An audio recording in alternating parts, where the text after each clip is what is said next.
Aujourd'hui, je vous raconte l'histoire de Raquel Liberman, la prostituée de Buenos Aires qui a fait tomber la mafia. Alors pour cette histoire, d'un côté nous avons Raquel Liberman, une juive née en 1900 dans l'empire russe de l'époque, ce qui serait aujourd'hui l'Ukraine. Et de l'autre côté, nous avons la Zui Migdal, qui est en fait la mafia d'Argentine, qui, au début du XXe siècle, exploitait des femmes juives d'Europe centrale en les prostituant. Raquel Liberman naît en Ukraine. Mais très vite, ses parents décident de déménager à Varsovie, en Pologne russe. Raquel devient couturière, puis, à 19 ans, elle épouse Ferber, un tailleur de Varsovie. De cette union naissent 2 enfants. 3 ans plus tard, Ferber décide que la famille doit émigrer en Argentine. Nous sommes donc en 1922, arrivés dans la province de Buenos Aires. Sauf que, très peu de temps après cette arrivée, Ferber, le mari de Raquel, meurt de la tuberculose. Raquel se retrouve alors sans trop de ressources et surtout elle ne sait pas parler espagnol. Elle est là dans ce pays qui n'est pas le sien et elle se demande ce qu'elle va bien pouvoir faire ici pour subvenir à ses besoins et aux besoins de sa petite famille.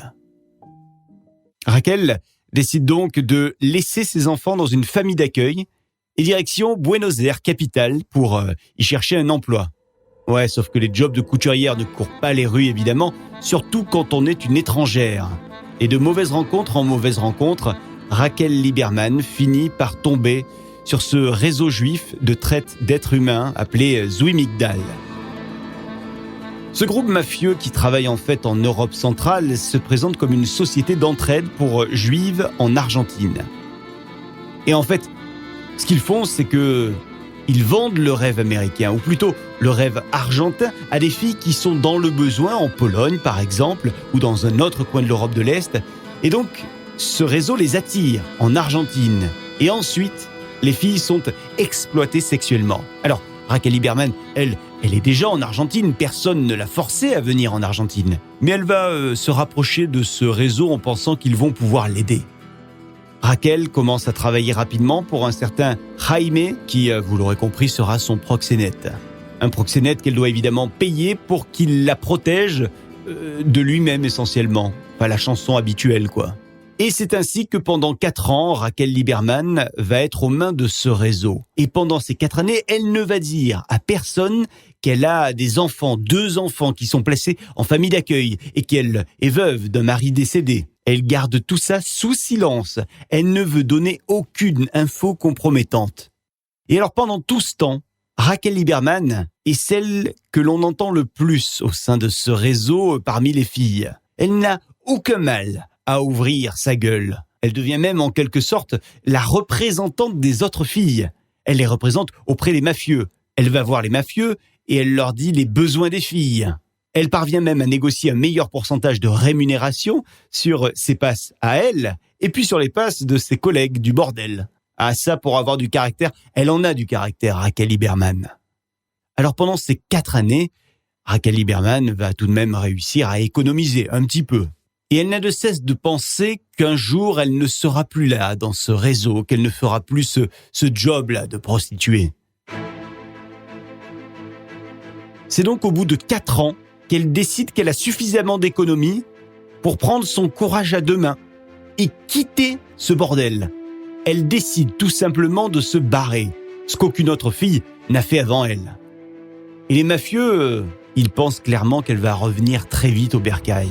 Ils pensent qu'elle n'arrivera pas à s'en sortir, qu'elle a besoin d'eux. Mais que dalle, hein ? Raquel est bien déterminée. Elle est déterminée à ouvrir un magasin, ouais. Elle a la ferme intention d'ouvrir un magasin d'antiquités. Et devinez quoi ? La femme polonaise au caractère bien trempé, elle va y arriver à ouvrir son magasin. Et pour elle, c'est sûr, hein, la prostitution, c'est du passé, c'est fini, n'en parlons plus. Elle se présente donc au commissariat et exige qu'on la supprime du registre municipal officiel de prostitution.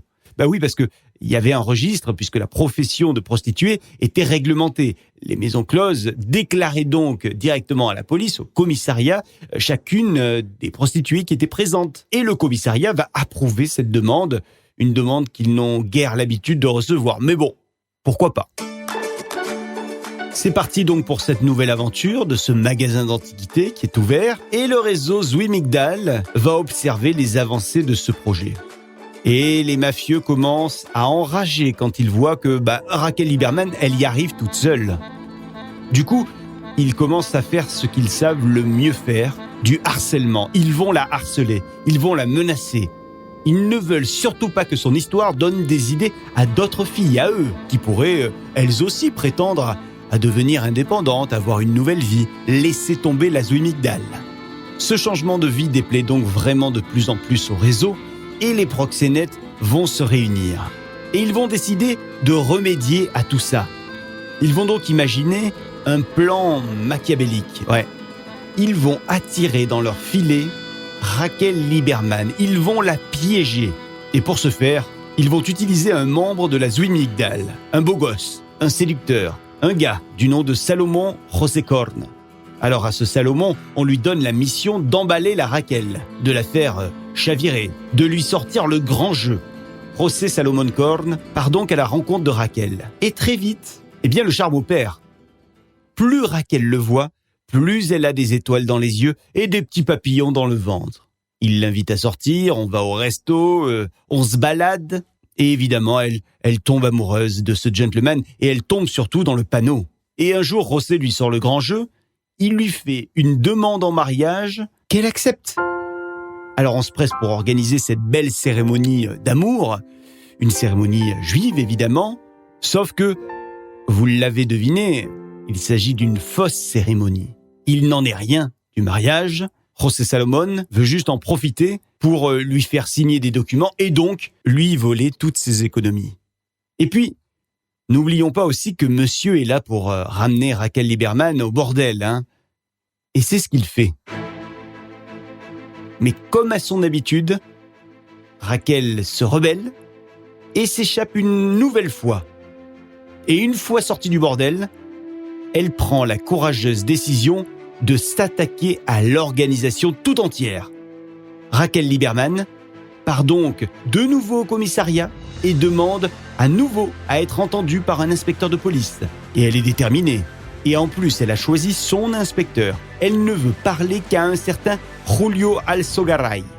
Alors pourquoi lui ? Parce que Raquel a entendu parler de ce policier et de sa réputation d'homme intègre. Et une fois devant Julio, elle raconte tout. Elle balance, elle rompt la loi du silence.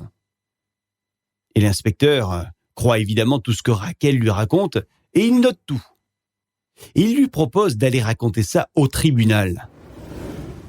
Nous sommes le 31 décembre 1929 et nous sommes au tribunal, là où Raquel Lieberman dépose sa plainte. Le magistrat du tribunal pénal appelle Raquel à la barre pour témoigner.